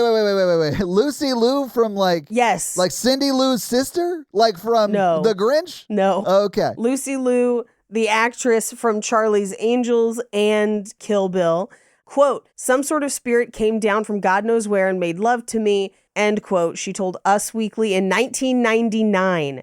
The quote continues. No, it does. Oh, I love it. Yep. It was sheer bliss. I felt everything. I climaxed and then he floated away. It was almost like what might have happened to Mary. That's how it felt. Something came down and touched me and now it watches over me. Okay, hang on. So this is a statement Lucy Liu made in 99. To Us Weekly. She went to Us Weekly and was like, I got to tell you guys about this ectogasm I had the other night. It was so good. I gave it to this ghost so good. We're not having sex anymore, but he still watches over me. Like, he's that kind of clingy. Like, that's how good the sex was for that ghost. I'm here to tell you that as of May 6th, 2024, Laura Rizzo Chagani of Betches Online has compiled a list of celebrities that have publicly discussed having sex with ghosts. Is this a thing? People have sex with ghosts? Yes. Dan Aykroyd famously has said to have had multiple experiences having sex with ghosts, including Ice-T's wife, Coco. He's the only one I believe, Paige, because, he did write Ghostbusters, and the song is called Bustin' Makes Me Feel Good. What are you talking about? Makes me feel 100%. good. Do you want to know who else is on the list? Of course. All I want to know is who's on the list, Paige. I was so glad to bring this up because I was like, I remember this news story. Kesha has said that she went to the Bone Zone with a ghost. I've met Kesha, and she dated my bass player, and he was kind of pale. So, maybe. There you go. Yeah. It inspired her song Supernatural. She says she didn't know the ghost's name, but he was in her house. It was Josh. You went on 2 dates. God. I mean, this was 2012 in an interview with Conan O'Brien. Paige, it would have been a year or two before that. He was in my house and he just started caressing me. It was a sexy time, but it wasn't sex. That does kind of sound like Josh, honestly. Yeah, might have been. Yeah. Bobby Brown. That, of course. Yeah. Yeah. Yeah. Okay. I gotta read this quote. I'm sorry. Please. One memorable night, one of the ghosts descended from the ceiling and had sex with me. After you stop laughing, I need you to hear what I'm saying because I'm not making this up. And let me add this. This was before I ever touched any drug beside weed and alcohol. This is in his book, Every Little Step, My Story. I'm sorry. In his book, he asked people to stop laughing? Yes. The audacity of writing that as an author. He continues. In my bedroom, I had a big round bed with a mirrored ceiling, and I always slept in the nude. So one night I woke up to the sensation of a woman on top of me. I looked up, and in the mirrors, I could actually see a white woman straddling me on the bed. I'm worried that this is a B&E situation. Back to the quote. The sensation felt exactly like sex. I could feel my penis inside of her and everything. It was not a dream. I was definitely awake while it was happening. All of a sudden, she was gone, leaving me alone and incredibly excited and terrified at the same time. I guess that's his prerogative? Yep. But no, that didn't happen. That's insane. Matthew McConaughey. All right. I believe it. If ghosts do exist, I get why they'd fuck Matthew McConaughey. Dan Aykroyd is a stretch. Matthew McConaughey makes sense. Matthew McConaughey named his ghost Madame Blue, and she resided at his Hollywood home. However, once he went to investigate movement and noise while completely nude And he says that things settled down at the house after that. And as long as he regularly walks around in the nude, there's no ghost activity. Man, that just sounds like a guy who desperately wants to talk about how he walks around nude sometimes in his house. I do it all the time. To appease the ghosts. I'm appeasing the neighbors, I think. Right? Like, if you're as hot as Matthew McConaughey is, yeah, walk around your house naked. But like, Right. you're doing that because you don't have window treatments yet and your neighbors are watching. You know what I'm saying? Right. Just say you're an exhibitionist. We get it. Just say it.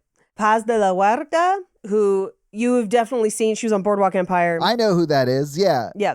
She believes that she had sex with the ghost of Elvis Presley.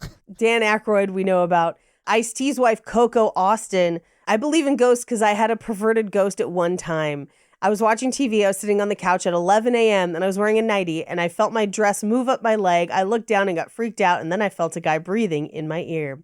And that's your list. I know there's other ones, but that's all that's on this list. So wow. If you have had sex with a ghost, I want a Spotify comment right now. Tell I gotta us. know the story. Tell us. I have to know. I have to know if you've had sex with a ghost. I'll be honest with you, Paige. Yeah. If there's a ghost woman out there who wants to have sex with me, I'm not fucking with it. Like, I don't believe it exists, but I'm also not fucking with it. You're just like, I'm not cheating on my wife. And she's like, it is me, your wife. What are you? Ghosts aren't real. What's wrong with Right. Yeah.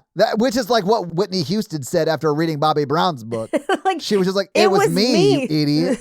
Well, he said it was a white woman in the mirror, and it was before he touched any drugs. He also said it was a ghost, Paige. I'm genuinely worried that someone broke and entered Bobby Brown's home, and he was barely awake or had sleep paralysis, and bad things happened, unfortunately. But Maybe. who knows? Anyway, they finish, and she's like, oh my gosh, but she's getting too clingy, and the ghost is like, I gotta go. Well, she's like talking about like them getting married. Right. He's like, I got an early meeting, and he bounces out.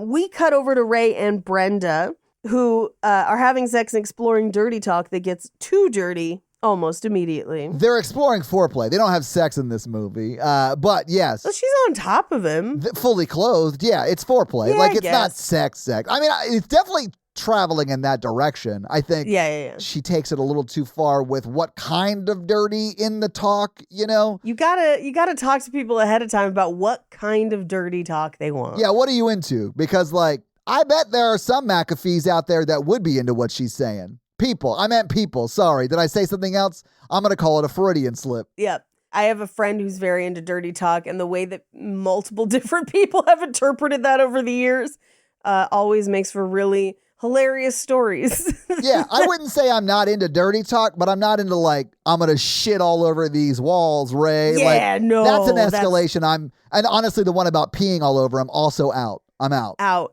I veer much more in a praise kink direction, Yeah, for as sure. most smut girlies Right. do. Yeah. I'm not into liquids or solids, you know? No, but people go in different directions too. Where my friend who's super into dirty talk, she likes it a little harsher and was trying to get a person to be probably a little more demeaning is what she was going for. Towards her? Towards her. Okay. With consent. She's trying to get them to do it. Yeah. She's asking for it, but she didn't put parameters really on what she Oh, God. wanted.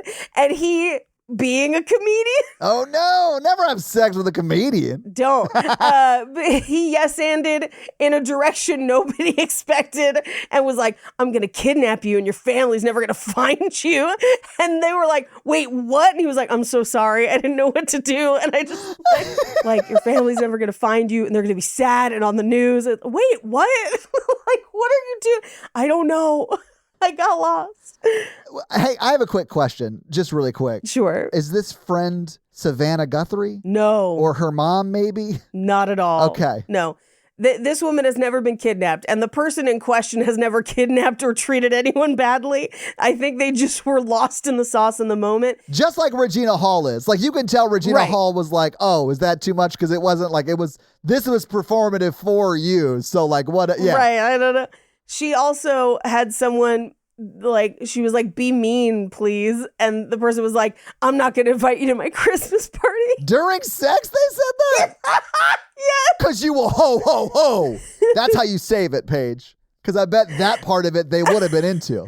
I'm not going to invite you to my Christmas party is one of my favorite bad dirty talks that I've ever heard. Guys, I want to hear your bad dirty talk stories too. Throw those on the Spotify comments. Tell us your bad dirty talks. I want to know so badly. Anyway, to be clear, everyone involved in those stories, fine, friendly, no bad blood, but bad dirty talk. Anyway, we cut over to Anna Faris's room where the cat comes in and she's like, oh my God, the cat. And then they get in a full ass fight. She is beating up that pussy so bad you'd call it masturbation. Yes.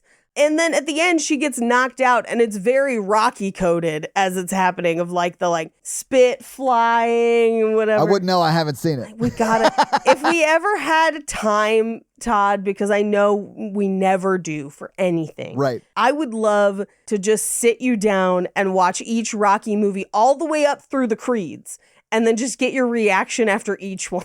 But I feel like we'd have to space it out, because if you watch them all together, they start to lose their magic. I mean, Paige, if we're going to do Rocky, we also got to do Raging Bull and The Fighter and $1 Million Baby and Ali and Cinderella Man and Fat City and When We Were Kings and Southpaw and Champion and Hurricane and The Great White Hype and Digstown. There's so many. I'm just not even going to start it. There's just too many boxing movies, Paige. You don't need to watch any of those. I've seen most of those, and most of those are boring as shit. It's all about Rocky. Fuck the rest. How dare you talk bad about my favorite legit boxing movie, Real Steel. Okay, we got to move on. Real Steel?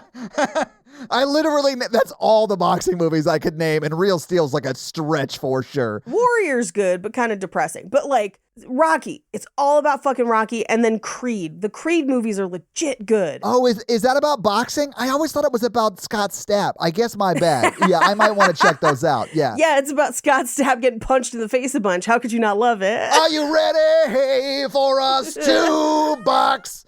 All right, we got to move on, Paige. We can't tangent this whole entire episode. With arms wide open, I'll punch your face. Can you hit me harder? Like Mike Tyson. Wow, I just turned the guitar solo into a lyrics. Yeah, my brain was going, punch into this face. Anyway. Creed, it's Ryan Coogler before Sinners, man. I mean, you can't beat it. It's good. I bet it's a good, Ryan Coogler makes great shit. I'm not saying that. I just don't have time to watch 90 movies about boxing right now. I know. And you do kind of need information from the other ones. Yeah. For Creed. Anyway, but she goes to report that the cat is possessed. And they're like, the cat's not possessed, but what if you... And Tim Curry specifically is like, but what if you guys slept together? Well, because not Rose McGowan, who, I hate calling her that, but because she's fine in the movie. It's not like she's bad or anything. Right. But Kathleen Robertson, her character's name is Theo, which I thought was interesting. Which they almost never say in the movie, because I did not catch that until I looked up the character later that she even had a name. I had to look her up on IMDb because I don't know that they say it a bunch, but I probably just missed it. But either way, she's also in there. And Tim Curry this whole time is just trying to it doesn't seem like he's trying to sleep with one of them. It seems like he's trying to watch them sleep together, if that makes sense. All of it is about him being a peeping Tom kind of a thing. Yeah, but then after this, he's like, I'm so close to getting laid. Yes. Yeah, that's true. Right? Who knows? Who knows? We left Rocky Horror Roads untrodden, and so who knows? I know. Anyway, I do love it. It's college experiment. But Anna Faris is like, I know what I saw. I'm not crazy. And then runs out of the room, crazy as could be. Yeah, she runs out of the room like she was a child traveling from scene to scene in Robin Hood Men in Tights. Yes. We then cut to Ray's room. Brenda has now gone on to do something else, and he's doing push-ups and saying Brandon instead of Brenda because by King. Right. The rocking chair moves, and then who should appear but the creepy clown doll. Very much in kind of an It vibe. But the doll pulls him under the bed, and then he very quickly flips the script on that clown. At one point, his penis comes out and strangles the clown and pulls it back in. When it pulls the clown and his clown arms don't get pulled initially and they just stretch out, and then as they reach their maximum stretch, they start digging the fingernails into the wood. Yes. I was like, that is such a well done, stupid shot. It's so funny to me. A practical effect, too. Oh, 100%. Yeah, it's really well done and so dumb. So dumb. The implication, of course, being that he assaults the clown. And I'm going to give him a pass on this because it's an evil clown. Sure, yeah. Also, the clown, I think, was either trying to do the same thing or kill him. Yes, exactly. So I'm not going to, side with the clown. We're going to call this self-defense. Sure. I do think you have a duty to walk away, but maybe it's a stand your ground state. I don't know the legalese of this. I don't know, but that clown is not a problem for the rest of the movie. No. We then cut to Anna Faris reading the diary she found in the chest. And I do love the entry in the diary where she's like, my husband has been cheating on me with our babysitter, and we don't have any kids. So, like, wait, why do you have a babysitter? But she's like, I want you to know what happened. We then get into what lies beneath, right? Where she puts on the dress and she's like seducing and trying to remember what happened and drowning or whatever. But then it also goes a little bit, Hello, Mary Lou, it's prom night too. How so? Because in Hello, Mary Lou, it's prom night too, she gets possessed by Mary Lou and then goes and hits on her old boyfriend who is now an adult. Oh, sure. But that definitely happens in What Lies Beneath as well. Yes. But she goes and hits on Tim Curry, who has real upsetting nipples. Yeah. They're just real long. They're real long nipples. Yeah. Like little fingers. Ben Stiller could definitely milk them. Like they're long. Absolutely. They're like udders. Yeah. But she's like, I think my husband's starting to suspect something.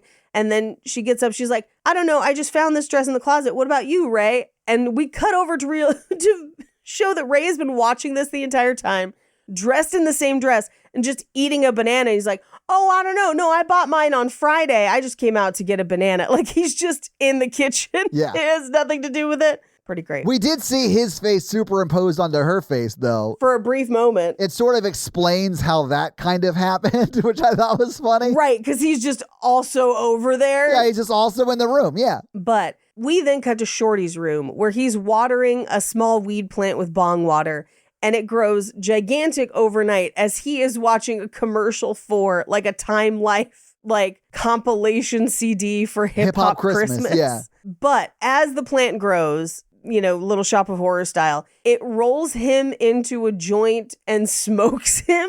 And I love that as it's doing that, he's like, I didn't mean to smoke your relatives. Okay. This is actually one of my favorite cutaways because it's both crazy practical effects and also so dumb. And I love it. And the plant disappears when they give it Funyuns and Cheetos. Yes. They give it gifts and it then sucks itself out the window kind of. Kind of, yeah. But they find the secret room, and now everyone has seen the painting that looks like Anna Faris, and they nag her about it again, which is hilarious.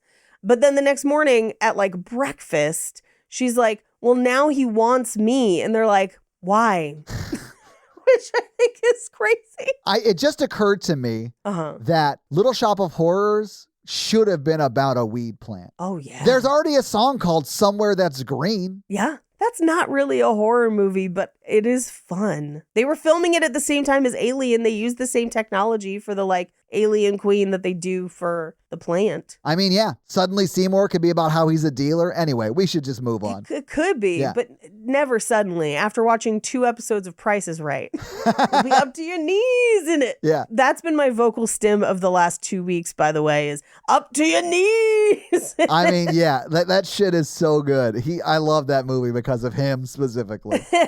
The mortician in Tales from the Hood, man. That and bend that ass over, let that coochie breathe. I can't say those at work, so I'm just around my house saying those things. Anyway, we follow Tim Curry as the professor who sees a hot lady ghost that I assume is the mistress the movie never fully explains. I assume so too, but it never explains it. Yeah. It never explains it. But this is where David Cross is like, hey, we should cut the experiment short. This is really not going well. And he's like, no. Yeah, it's dangerous. People are going to die. Yeah. Well, he's like, lock everybody in. I'm this close to getting laid.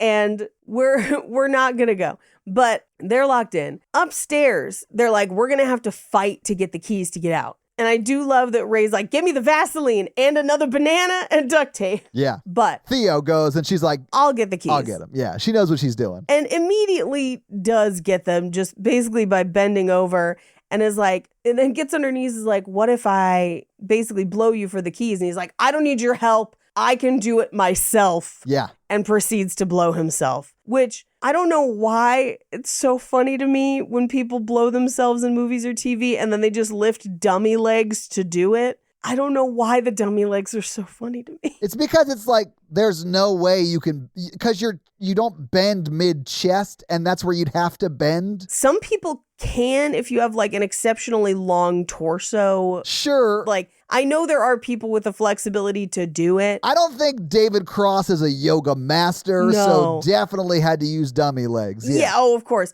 I also feel like it's all of the work for less of the fun because, like, you know, it's like when people ask me, like, my mom wanted me to be a chef, and I'm like, but then I'm not doing it for me. Then it's not fun. It's not a hobby anymore. It's a job, right? And blowjobs are particularly fun because someone else is doing it, right? Yes. Be open to other people helping you. Yeah, if you're this level of independent, like maybe it's too independent. Yeah, maybe. I mean, there's a whole Workaholics arc about one of their coworkers being able to suck his own dick, which is pretty interesting. There's a whole SNL sketch about it. Oh, yes, obviously. Yeah. Yeah. It's Will Ferrell. It's hilarious. That's with dummy legs. Yeah. Yes. Yeah. Anyway, so they have the keys, but the house locks them in. Meanwhile, the professor wanders off with that pretty lady who goes full juggalo face, just like the Conjuring, although this is before that. It's kind of Grudge era. Yeah. Pale face. I mean, it's definitely like a common horror scary face. Yeah. Like, yeah. So the house traps them, and David Cross is like, all right, we're going to get guns and like goggles that they basically don't use. I love that it's more or less Laser Quest. Yeah, is yeah, what yeah. they're playing throughout the rest of this movie, kind of. But also I love that he's like, we ran out of funding, so here's their walkie-talkies, and they're just cups. Like Dixie cups with strings attached.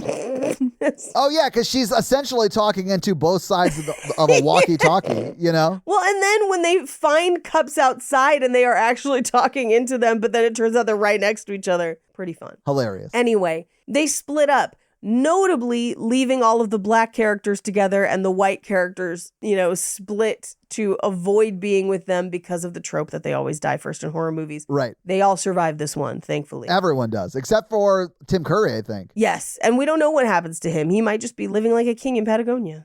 But as soon as they start to split up, a skeleton, and this is where they find the cremation room. That's where they find all the ballots. And the skeleton kind of wakes up out of it and is chasing them. And everyone basically locks Anna Faris out into the hallway for the skeleton to chase her. Well, Regina Hall's also in the hallway, too. Right. Yeah. Except for Regina Hall, who's like, wait, this is where you're running from? He's just bones. Like, it's bones. She steals his head and puts it various places. Yeah, she's not scared of it at all. They reassemble it. It's pretty fun. But I also love that, like, then the poltergeist comes out and attacks Chris and gives him a giant wedgie. And I do love at this point that Regina Hall's like, I'm going to miss you, girl, and just runs away. Yeah. Perfect. But they end up bleeding. They need a first aid kit in the lab. But this is how her and Chris end up locked in essentially like it's like the a freezer. Yeah, it's like a restaurant freezer kind of. Right. But it is in the lab. I mean, they might have to like keep things cool. So I guess there might be something like this in a lab. But yeah. But while that's happening, Tori Spelling has like redone the entire secret room so that it's her and not the wife. Yeah. And all candles and everything. And the poltergeist is smashing all of it and is like, you were just a booty call. Yeah. You gave me crabs. And then leaves and the chandelier falls on her. We then also see that Shorty encounters the same ghost lady who up close has like a unibrow and a ghost face, but then we immediately cut to him banging her with a bag over her head. Yeah, in like the closet or something. And he won't let her take it off. It's very funny. No, and they stay together for the rest of the movie. They are still together 2 months later. Yeah, we find out that they're still dating. Yeah. Yeah, we can, with a hole in the bag, like maybe they're still together to this day. Who knows? We'll have to watch the sequels. Gotta have a hole in the bag. But this is where Chris and Anna Faris, I guess this is before they end up in the freezer, where she's like, let's take our friendship further and let's tell each other our deepest fantasies. And he's like, all right. And he starts unzipping and she's like, I've always wanted to walk on the moon. Yeah. And she's like walking around all slow and talking all slow. Yes. And then he's like, oh, I guess that's also a fantasy. Right. Yeah, Because he was sure she was like going to be, let's have sex. Like he was taking his pants off. Yeah. But then they end up in the freezer, and this is where she uses both cups, where she's like, come in. Break her. So dumb. It's so dumb. It would be like talking into one walkie-talkie and holding another walkie-talkie on the same channel up to your ear. Yes. It's great. Upstairs, Theo and David Cross are checking around the house, and he's like, I'm going to go check upstairs. And this is an unfortunate, very long ableist joke about him refusing help and dragging himself up and down the stairs. We then cut back into the freezer where he's like, I'm cold, I can't feel my legs, and tricks her into basically giving him a hand job to keep him warm. I thought it was funny when she was like grabbing his legs, like, can you feel this? And he was like, no, go higher. And then she gets like upper thigh, and he's like, little bit higher, just a little bit higher. Just a little bit. But she gets blasted against the door of the freezer by like a wave of jizz. Which is the same joke from the first one, right? Because doesn't she get shot up into the ceiling in that one? Yes. Yeah. Well, shot up into the ceiling like a nightmare. Yes. And this one is probably something else that I'm not thinking about, but smashed up against the window. Either way, it made me laugh. Anyway, up on the second floor, David Cross is now up there, and the ghost is also in a wheelchair, much like the Changeling. It looks like that same kind of wooden one. Yes. But they are essentially playing murder ball because that was a thing that was popular at the time. Yes, it was. It was murder ball. But my favorite line in this sequence is David Cross going, do you feel lucky?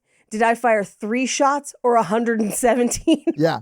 You're like, well, it's probably the 117. If those numbers are supposed to be at all accurate, you shot way more than 3 times, bro. Right. And he runs out of ammo immediately, and they do like almost like a joust. They jump through the air. He passes through because it's the ghost, falls out the window. Who's there to help him but Chris Elliott with his strong hand that, of course, David Cross won't take, and so he falls. He chooses death. But then Chris Elliott is like, turns around and seems to encounter the ghost and is like, why me? Like, no, because it seems like the ghost is now going to possess him for some reason. Meanwhile, in the freezer, Anna Faris builds a tractor and bulldozes through the door so they can get out. Yep, it makes sense. Complete sense. Complete sense. But then this is where she's got the cups outside with Ray, and she's like, Roger, no, this is Cindy. Thank God. Where's Shorty? We cut to Shorty where Chris Elliott has essentially done the Hannibal Lecter head slice. Yes. Where he would be eating all the stuff in his brain, except that when they open his brain, inside is Beetlejuice from the Howard Stern show. And if you didn't know that, he says his own name. Yes. Which I thought was kind of funny. I was like, oh, that's just like your name. Yeah. Okay. Yeah. I mean, but that's kind of what Beetlejuice does, just in general. So like. Yeah, everything I know that Beetlejuice did back in the day, he does in this movie too. Yes. But this is your brain on drugs, insane in the brain. And I'm like, time capsule. Yep. But they also reveal they're like all of the drugs on the table. And he's like, no, he brought those with them. Like, I didn't drug him. He just had that shit. Yeah. Which is great. But so they chase Chris Elliott out of the room, and we then get, for about 15 whole minutes, a shot-for-shot remake of one of the final fight scenes of Charlie's Angels. The, like, run down the stairs is all shot for shot. The gate and the cartwheel through the gate, all shot for shot. The big boob airbag, shot for shot, everything. No, but that's definitely supposed to be Drew Barrymore in the movie. But then even the like jump and side kicks and all of that is in Charlie's Angels, and they just lift it and put it in this movie for no reason. Although I did like the addition of the fountain making it look like they were peeing. That's pretty fun. That did make me laugh. I love that they show the fountain first, and then the ladies run into the shot, and then they put their legs up, and then the fountain goes, but you don't see the fountain anymore. It's very funny. But I think it only works because you know that it's the fountain. Yeah. Like, you have to show the fountain first, and it makes it so funny. We then get, Anna Faris does like a tornado spin kick thing, which causes a twister, and then we get the cow from Twister. Yes. Because this is only a couple years after Twister, the original Twister. But Dwight, David Cross, climbs back into the house from falling outside, and does a whole section of like, I can't feel my legs. And they're like, you never could. And he's like, I know, but still, like, it's still upsetting. This would be like if David Cross broke his leg in the movie and then we see him later at the doctor being like, hey, will I ever be able to play soccer again? Right. You're like, you couldn't play soccer before, bro. Like, it's, yeah. My favorite version of something like that is 30 Rock of like, doctor, when can I eat hard cheeses again? I've made this pamphlet because I'm tired of explaining this to you. Yeah. Anyway, we do get Anna Faris doing, because Crouching Tiger, Hidden Dragon was popular at the time. She does the Crouching Tiger, the Hidden Dragon, the Drunken Monkey, the Mad Cow, the Camel Toe, all of them. Yeah. But then, of course, Chris Elliott like explodes like a poltergeist, basically. Uh-huh. Yeah. Well, didn't the poltergeist take him over? So that kind of makes sense, right? Yeah, that kind of makes sense. But they have to lure that one ghost onto the platform upstairs. Yeah. And this is where David Cross finally asks for help. So he's strapped to Ray's back. And then they turn back and forth to use the computer. Yes. But they lure him onto the platform, although he does fall down the stairs. The ghost falling down the stairs cracked me up because it floats. It's like, why? Yeah. But they lure it onto the platform. Ray tackles Anna Faris off the platform so she doesn't die. Yeah, so it's just the ghost. Yeah. They capture the ghost. We cut to 2 months later. She's got the bird in her dorm room. Yeah. Instead of it exploding, you could have exploded it. It does explode in this scene because whatever she's feeding it makes it shit all over that wall out its cloaca. Yeah. I do love that she's on the phone with her dad because I don't know if you remember her dad from the first movie basically goes on vacation with the cartel because that's what his business has been. Forgot about that. Yeah. Okay. So he's still on vacation. But she then goes out with Chris, and they're like, it seems like they're trying out boyfriend, girlfriend or something, even though they're still punching each other. But they go to get hot dogs, but who is at the hot dog stand but Chris Elliott? And he's like, I've come back for you, and then gets hit by a car. Yeah. A car driven by Shorty and the bag lady. Who is giving him head. Yeah, he was distracted driving because they were doing extracurricular car activities. And that's the movie. So having seen the movie, having talked about the movie, what did you think about Scary Movie 2? I prefer the first one. I remember from this time period that these movies get further and further away from what made the first one great, which was actually crafting a story that was similar and parodied in that way. And it becomes a lot more of like, here's references to things that were happening at the time. Yeah, that's how I feel about it. It's like too topical. Yes. Because like I found myself, instead of laughing and like enjoying this movie, having the experience of being like, oh, I guess I do remember that. Which to me,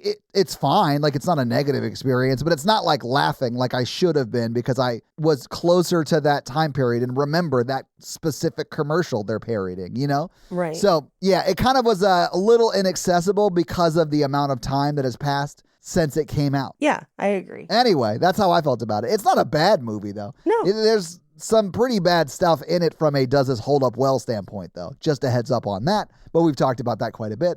But Paige, do you have any fun facts for us? I do. Well, here it is with your fun facts. Scary fun facts. The Wayans brothers have said that this sequel was not as strong of a movie because Dimension Films wanted it released within a year Good God. after the original Scary Movie's release. And I agree. That is a timeline that is unreasonable to make a movie as good as Scary Movie.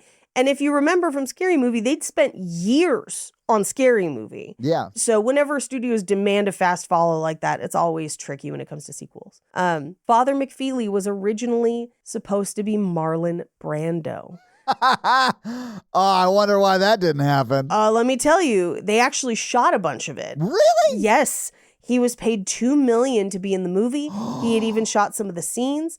He was already very ill at the time, so he was being fed his lines through a radio earpiece and needed oxygen badly, basically in between takes. Good God. But he was getting ready to do the toilet scene to bless the house, but he got sick and could not finish filming. They actually had to recast James Woods and reshoot all of the scenes. Wow. Natasha Lyonne famously has said that she owns a VH copy of the dailies with her and Brando. I would pay to see that. That's Me insane. too. Me too.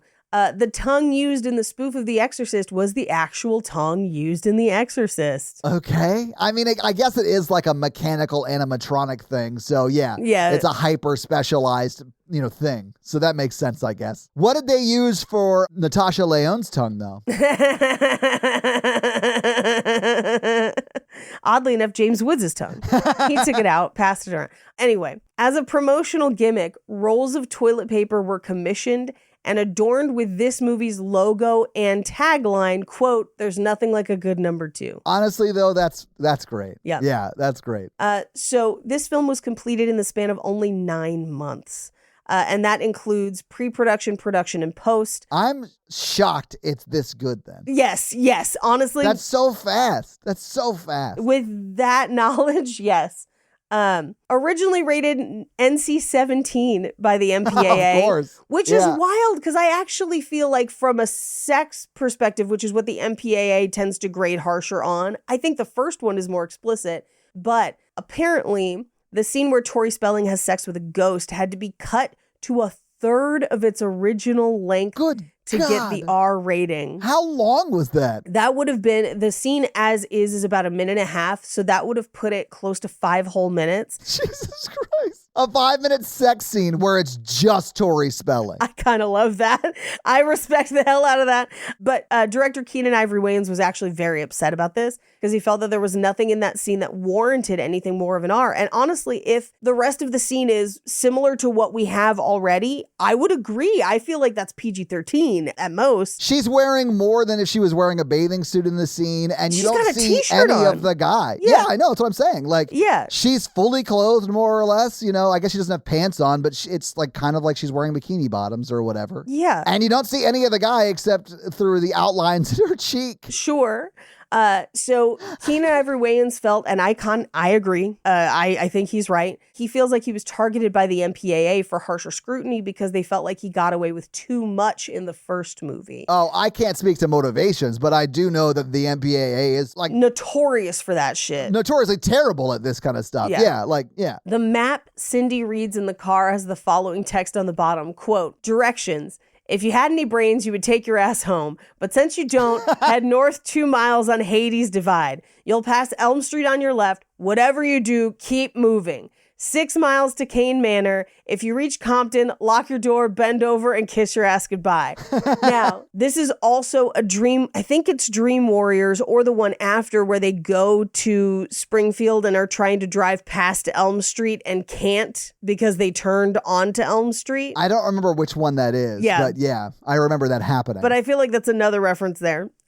So the basketball dance scene was a Nike commercial. Nike, that's what it was. The Nike commercial was titled Freestyle. So if you want to look it up on YouTube, you can. All right. So when editing this movie, they forgot they had removed a kind of alternate ending from Scary Movie, the "Did you hear something?", which is a callback to the beginning, and then mistakenly left it in this one. So they cut a joke, but then left the callback in. Just if you're curious and if you've seen the extra extended version of Scary Movie, that's why. Well, there you go. This is the last film in the franchise with involvement by Keenan Ivory Wayans and Marlon and Sean Wayans. Following Scary Movie 2, Bob and Harvey Weinstein fired the Wayans from the Scary Movie franchise after they requested a pay raise and then stole their concept pitch for Scary Movie 3 because they had already pitched 3. They didn't even find out they were let go until they read in the trades on Christmas Eve in 2001 that Miramax was greenlighting and going ahead with Scary Movie 3 with a different creative team. Okay. Yep. Fucking awful. So maybe we don't have to do the other ones. I mean, we'll see. Christina Aguilera and Britney Spears turned down the role of Megan Voorhees, which I believe is Tori Spelling's character, I think, in this. I don't know. Yeah. Yeah. Or it could be a character that just got cut in general. The tagline for the original Scary Movie was "No mercy, no shame, no sequel." As such, a promotional tagline for this movie was "We lied," but it was changed to "More merciless, more shameless." But I like "We lied." Yeah, "We lied" makes sense. Tori Spelling was originally cast only to do a small cameo, the scene where she has sex with a ghost. But when she signed the deal to do the film, the studio promised her no nudity.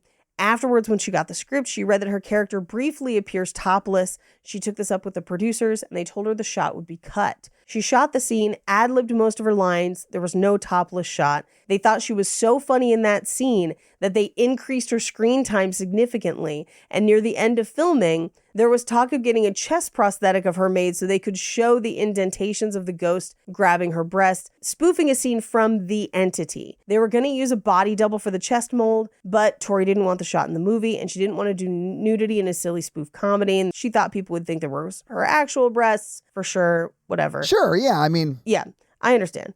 Movies can't use body doubles without the actor's consent, but the studio kept assuring her that the shot would be cut. During all of this, her manager told her to call her father, Tori Spelling, TV producer of note. Yeah, I was going to say, he's got a lot of pull. Right. And she called him and he said, if I know the Weinsteins, they'll cut you out of the whole film if you refuse to do it. Regardless, she said no. The shot was never filmed. Shooting continued smoothly.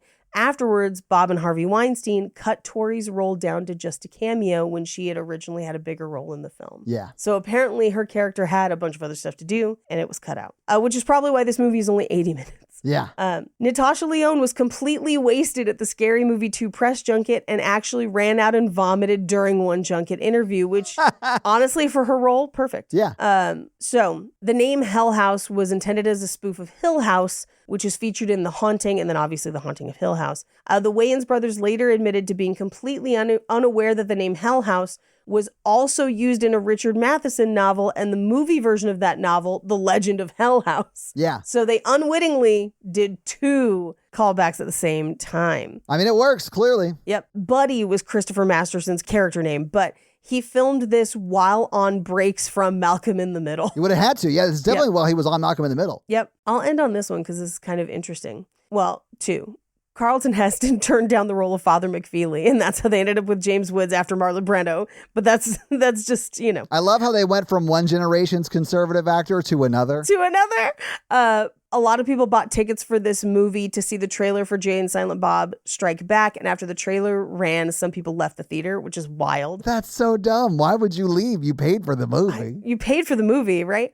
But I'll end on this one. Tim Curry joined this cast after the cancellation of a Warner Brothers animation movie, Haunted Holiday, which was an animated version of the famous ghost story Bluebeard, where Tim was going to voice Baron Azuro, a character that was animated specifically for him. And those are your fun facts. Well, I'm sorry we didn't get that movie, but I'm glad we got those fun facts. So thank you, Paige. Let's talk a little bit about box office. So what do you think the production budget was for Scary Movie 2 in 2001? I feel like the original one had like a $15 million budget, give or take, because it made a ton of money. So I wouldn't be surprised if this one gets like 20 mil. I mean, there's a reason they made him do another movie within 9 months of the first one coming out. Yeah. The first one was a $19 million budget. Okay. Then I'm going to say this one probably had 25 mil to play with. Oh, Paige, it actually had 45 mil to play with. Damn, this looks terrible for $45 million. It does. Listen, I bet Miramax was like, we want one in a year. And they were like, we will only do that if you pay us each a stupid amount of money. Yeah. And that's what made this budget more. Yes. I'm hoping that's what it was. I hope they got every cent. Yeah, I'm hoping that's what it was. Well, I think there's also things like they paid Marlon Brando $2 million, but then they don't get to use it. And so I'm sure there were things like that factored into it too.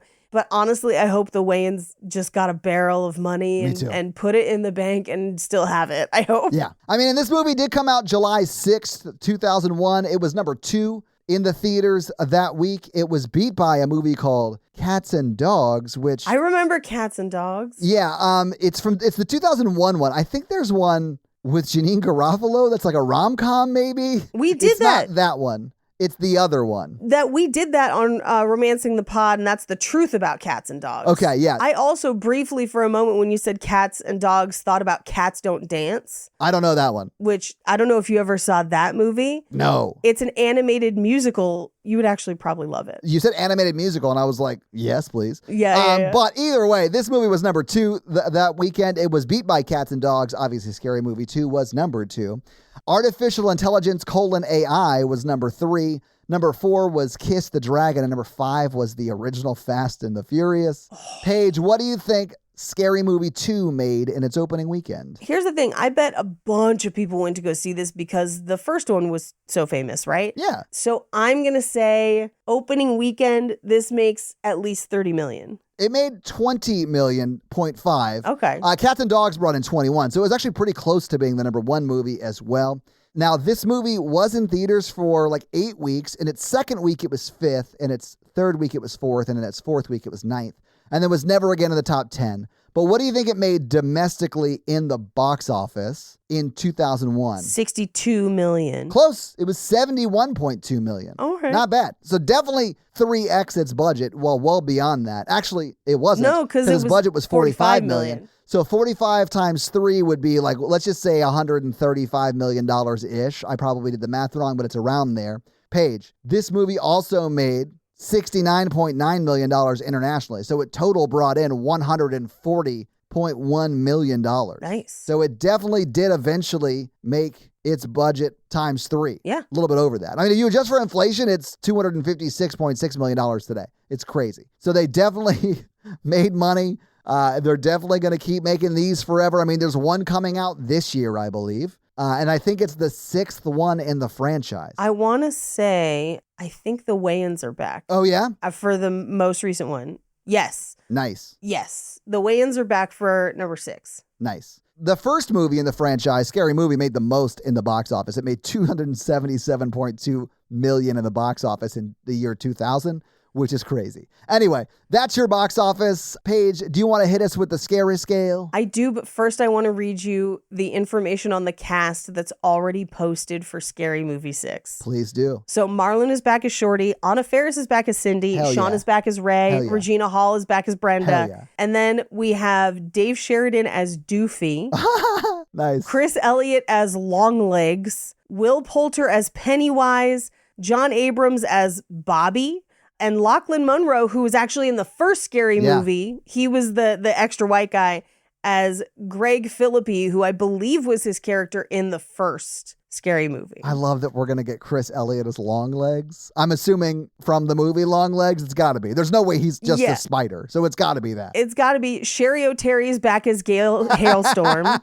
Heck yeah. Heidi Gardner from SNL is in it. Kim Wayans, Olivia Rose Keegan, Damon Wayans Jr., Sidney Park, David Cross is back as Dwight. Of course. Billy Slaughter, unassigned, and a guy named Nadeem Jahik as just Rick. All right. There you go. Great. I'm kind of excited for that one, actually. Me too. Yeah, I'm sure we'll do it at some point. Yeah. But Paige, hit us with that scary scale. Our scary scale is the scale of how scary we found this movie today, with 1 being Ghostbusters and 10 being Texas Chainsaw Massacre. Todd. It's definitely a 1. There's nothing scary in this movie at all. It's just a comedy. Yeah, absolutely. And I've got it as a 1 as well, and that's your scary scale. Yeah. So Todd, do you have any reviews for us? I do.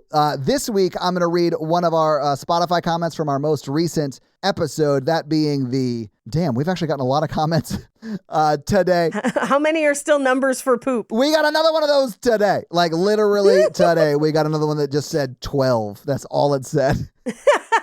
That's an average number. Most people were in that range. Yeah, I think so too. The most recent episode was our Tales from the Hood episode. Yes. So let me look at specifically those comments. We've gotten a lot of them from like just old. I think people are just into leaving Spotify comments right now, and maybe it's because we ask for various things on different episodes. Yeah. But the most recent one was actually from our Us episode forever ago. Oh. I want to read this one, and this one, again, is not from our Us episode. It's from the Tales from the Hood episode, but it's from Wayward Zero. Okay. And they say, I would never sell my creepy doll collection. Also, if they have a soul in them, that's a bonus. So, like, I hear the judgment in your text speech here, my friend, and I'm never going to own a doll collection. Natalie's mother owns one, and occasionally when we stay there, we stay in that room, and I don't even love sleeping next to those things. But enjoy your haunted doll collection. I hope they have souls, because that makes them worth more. I have a collection of creepy papier-mâché clowns. Does that count? Out. No. I mean, it counts, and no, I'm not. No, don't go get one. Don't get up. Don't walk and get one. God damn it. Here we go, guys. Oh, Paige, that is terrible. That is just, you're showing me right now what will murder you. This one was my grandmother's. Will get away with doing it and lead to Jake spending the rest of his life in jail for your murder. Why does it look like his legs are lettuce? It's papier-mâché. Delicious. But if you want to have me read your Spotify comment and or 5-star Apple review, leave us one of those things and I'll do just that. Paige, This week, the listeners made us watch Scary Movie 2. Next week, we did this out of order and we told you at the beginning of the month. So you know, it is Bone Temple. Bone Temple. So if you haven't seen it yet, go see it in theaters. The reason we're doing this now is because it's still in theaters and we want to get as many people to see it as possible. Yes. Because there are not enough black female directors in the world. Yes. And correct. We would love to see more women directing film, honestly, in general. Yes. And of course, minority groups doing that as well. Nia DaCosta has a great track record as a director. We have loved many of her movies. Go see it. And we've done a few. Yeah, we did Candyman. Yeah. Yeah. And hopefully it does answer the questions that we had from the first ones about the doctor guy. Like, what's up with the doctor guy? I have a million questions. But I mean, this is the director who did the Candyman movie most recently. And they've done a bunch of other stuff too, but I can't wait to see it. But go see it. That's your homework for next week. That'll be the episode, The Bone Temple, the 28 years later, The Bone Temple, or is it just called The Bone Temple? 28 years later, Bone Temple. Okay, cool. So that's what it is. Go see it. And we'll see you guys next week with that episode. So guys, if you like this show but want to hear Paige and I talk about romantic comedies or just regular romantic movies, check out our other podcast. Some might call it a sister podcast called Romancing the Pod, where we do just that weekly. It's a lot like this show, but for romance and romantic comedies because Paige doesn't like them. So we make her watch them, just like you guys make me watch horror over here. But if you want to follow me, I am at Todd J. Awesome on all the social media. Paige is at Rampage Wesley on Instagram? Yes, and TikTok. And just Paige Wesley on Twitter because you got that before some CEO lady and she wanted it, but you wouldn't give it back, and I respect you for that. Refuse. Also, Paige Suck it, other Paige Wesley. Paige is also on another podcast. It's great. You should check it out. It's called Cult Podcast with Armando Torres, who is a wonderful person. And guys, we got a P.O. box. So if you want to send us some love letters or whatever you might send to a P.O. box, it's actually not a P.O. box. It's like a regular street address. It's pretty awesome. It's 6688 Nolensville Road, number 108-34, Brentwood, Tennessee 37027. So send us some stuff. And if you want to support this show, go to Patreon at patreon.com/horrorvirgin, where there are a lot of great levels and a lot of great things. We do the Patreon shout outs at the beginning of every episode. We do listener requests, stuff like that, bonus episodes. So you'll be getting all of that content, plus episodes a day early with no ads, and who doesn't love that? So sign up for the Patreon and get a lot of great stuff. That's going to be it for us, you guys, on Paige. And I'm your horror virgin, Todd. Keep it ooky spooky. Yeah, have an amazing week, guys. Bye! That remake of Candyman slaps, nerds!